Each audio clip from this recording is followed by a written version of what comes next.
Well, it's a lightweight boxing show, and thanks for your time, Eddie Hearn, as ever. And as you can see, it's one-handed today, Eddie. Crolla is by the pool in Dubai. His half-term's slightly different, so he's enjoying himself. But as ever, you're grafting. I know you're outside the O2, so we'll start with the obvious. I know that the roof is fine now. Everything's going to be all right. So the card that we're looking forward to is a special Sunday, Okolie against Cieslak. So just talk us through it, please. Well, we say the roof's fine, Dom. I have to be honest with you. It still looks like there's a slight hole there, but not affecting the arena. And yeah, Sunday night boxing, I've always felt that as a fan, I'd like to watch boxing on a Sunday. You know, you have your Premier League football, and then once you get to like 4, 5, 6 p.m, I don't know what else there is to do on a Sunday other than go back into the fridge. So this is good news for people not to go back into the fridge and sit down and watch a great night of World Championship boxing. Lawrence Okolie in by far the toughest fight of his career so far against Cieslak, an elite cruiserweight.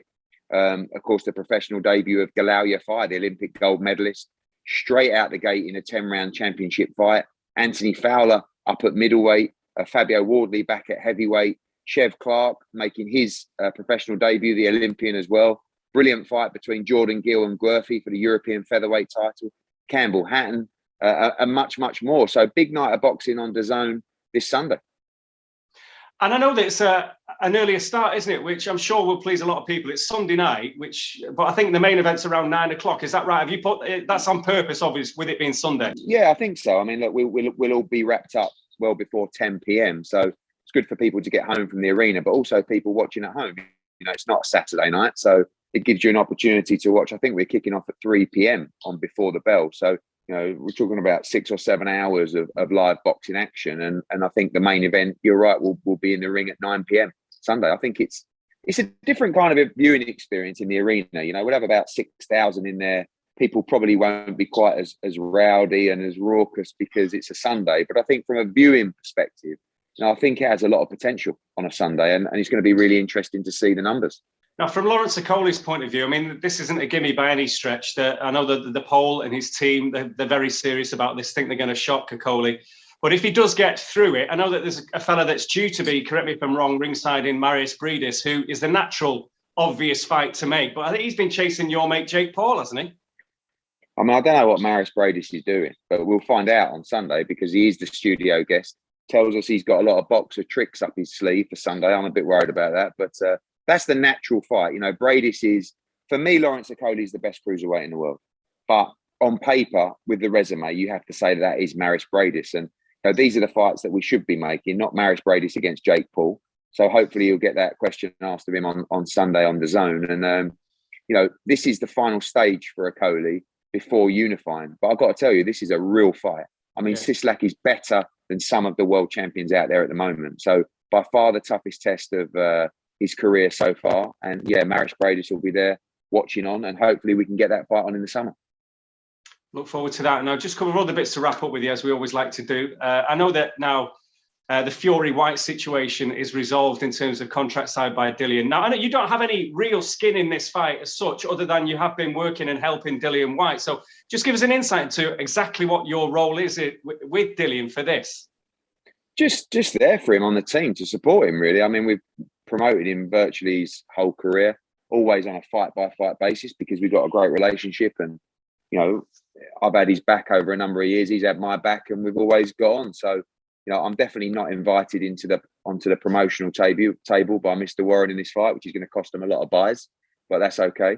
But I'm here for Dillian. I have been the whole process and here to support him in any way. I'm desperate to see him become world heavyweight champion. I'm over the moon that he's got his shot. And I love the game he's playing. You know, he's got everybody calling out, "Where are you, Dillian?" And I'll tell you where he is. He's in the gym, working like a dog in Portugal to try and become the world heavyweight champion. And, you know, there was never any doubt about him signing a contract. Of course, he's waited so long, but, you know, things have got to be right. And he's got a good team of people around him. And I'll be there to support him all the way.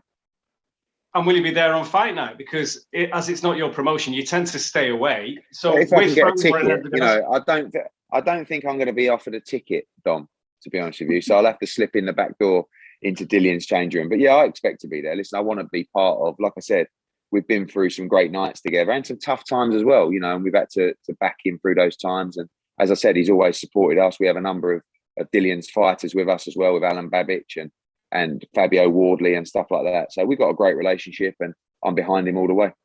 Now, the other heavyweights, and again, it's a funny one, this at the moment. I know that obviously Usyk is in London, and I'm sure you're going to be meeting with the team, with Krasiuk, with Klimas, to try and work out exactly what happens with Anthony Joshua, who will have a new team in terms of training team.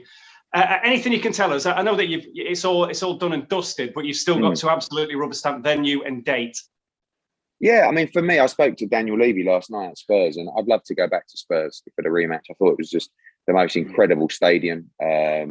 Would love to go back there. Also, Usyk is on a split of the money, so they're going to be pushing for the option that's going to create the most revenue. We've had a number of offers from around the world to stage that fight. It is the biggest heavyweight fight this year, certainly to date, and I think it's going to be a major fight, a major focal point around the world. So there's a lot of interest.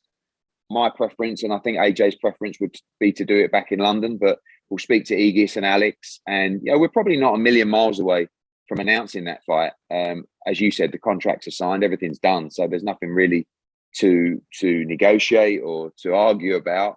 We've just got to agree on date and venue, which I think will be quite straightforward, and hopefully we do that in the next couple of weeks.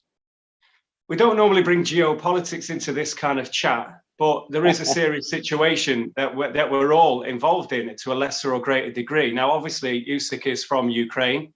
The situation is developing fast all the time. I mean, from his own personal point of view, this could be a tricky time for him. How does he get his head straight? How does he train for a fight of this magnitude when he doesn't know what's going on in his own country?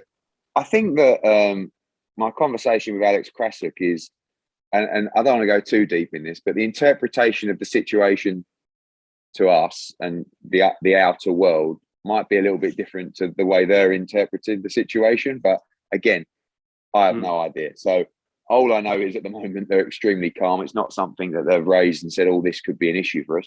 We won't be staging the fight in Ukraine. That gives us another excuse to not go there and do the fight. But all jokes aside, I think, he'll do whatever he has to do to prepare for the fight, whether that's in Ukraine, whether that's in America, or wherever he needs to prepare for that fight.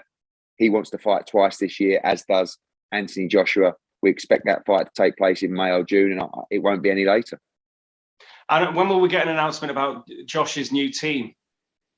I think when camp starts officially, again, if we're looking at May, and sort of middle end of May, early June for the fight, you're talking about 12 or 13 weeks to go, 13, 14 weeks. So we're probably 2 weeks away from starting full camp. And I'm sure Anthony Joshua and his team will announce any additions to that training team in due course. He knows what he's doing and where he's going, and he's training really hard. He's up in Loughborough at the moment. He looks sensational. He's hungrier than ever, and he's ready to recapture his world heavyweight title. So I'm sure he'll give you an announcement in due course. Couple of quick ones to wrap it up. I'm sure you watched as an interested spectator, obviously, Hearn and Brook. You did back Brook. Yeah. I think you said Brook would win, and obviously he did. There was more in the tank for him. And now one of your lads, Connor, Benn's thrown the hat in the ring in terms of Brook. I mean, where do you stand with all of that? It's a massive fight, massive fight. I mean, I had a very nice FaceTime with Kel on Sunday. I haven't spoke to him for a long time, and I was delighted for him. It wasn't the fight that it once could have been, but it was still a lot of fun. And I think we should give credit to Amir Khan, because he was shot to pieces going into that fight. He hadn't boxed for 3 years, and he never stopped trying to win. And he knew he was finished, but he never gave up. And Kel, as he grew in confidence in the fight, looked better and better. And I just said to him the other day, look, you've got a massive fight here against Conor Benn. Conor will box in April. And then after that, I said to him, you talk about the Eubank fight. I said, you've got a fight at your weight here, which is just as big as Eubank. Why would you go up to middleweight when you've got the Conor Benn fight? And I think for Kel, he may retire, but at the same time, he's going to want a lot of money to fight again. And it's just whether, we'll have to look at the pay-per-view buys from Brook against Khan and see how big it was and see what money can be generated by the Conor Benn fight. Knowing the game, my answer to that is a lot of money. And I know Conor Benn is ready to take all these big fights. I feel like he's the best welterweight in Britain, Conor Benn, but Kell Brook's performance was exceptional. How much of that was down to the state of Amir Khan, and how much was down to a revived Kell Brook that looked like he took camp very seriously, and he's always been an exceptional talent.